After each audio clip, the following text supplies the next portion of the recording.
Canut de Danemark naît vers la fin du XIe siècle dans une Europe marquée par les luttes de pouvoir, les tensions entre royaumes et la lente christianisation des peuples du Nord.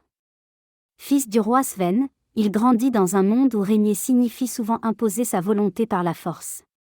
Pourtant, très tôt, Canut développe une vision différente du pouvoir. Élevé dans la foi chrétienne, il comprend que l'autorité véritable ne se mesure pas à la peur qu'elle inspire, mais à la justice qu'elle protège. Lorsqu'il monte sur le trône du Danemark, Canut cherche à gouverner selon l'Évangile. Il défend les droits de l'Église, soutient les pauvres et tente d'établir des lois plus équitables dans un royaume encore profondément marqué par les coutumes païennes. Canut n'est pas un roi faible. Il est ferme, déterminé, mais profondément conscient de sa responsabilité devant Dieu. Il encourage la paix, limite les abus de pouvoir des nobles et veille à ce que les plus vulnérables soient protégés. Cette manière de régner, cependant, lui attire de nombreux ennemis. Les tensions grandissent lorsque Canut impose une discipline plus stricte à ses sujets et réclame une contribution équitable pour soutenir l'Église et le royaume.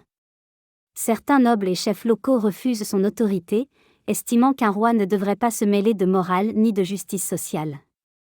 Face à la rébellion, Canut refuse la violence aveugle. Il choisit la voie de la prière et du dialogue, espérant une réconciliation. Mais la colère monte. En l'an 1086, Canut se réfugie dans une église avec quelques fidèles, cherchant la protection de Dieu plutôt que celle des armes. Là, au pied de l'autel, il est assassiné par des rebelles. Sa mort, vécue dans la prière, marque profondément le peuple danois. Très vite, Canut est reconnu comme un martyr, un roi qui a préféré perdre sa couronne plutôt que de trahir sa conscience chrétienne. Après sa mort, de nombreux témoignages rapportent des grâces obtenues par son intercession.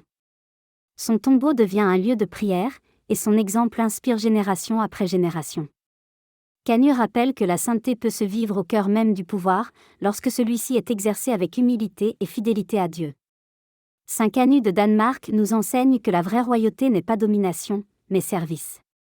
Il nous invite à gouverner nos propres vies avec justice, courage et confiance en Dieu, même lorsque cela exige des sacrifices.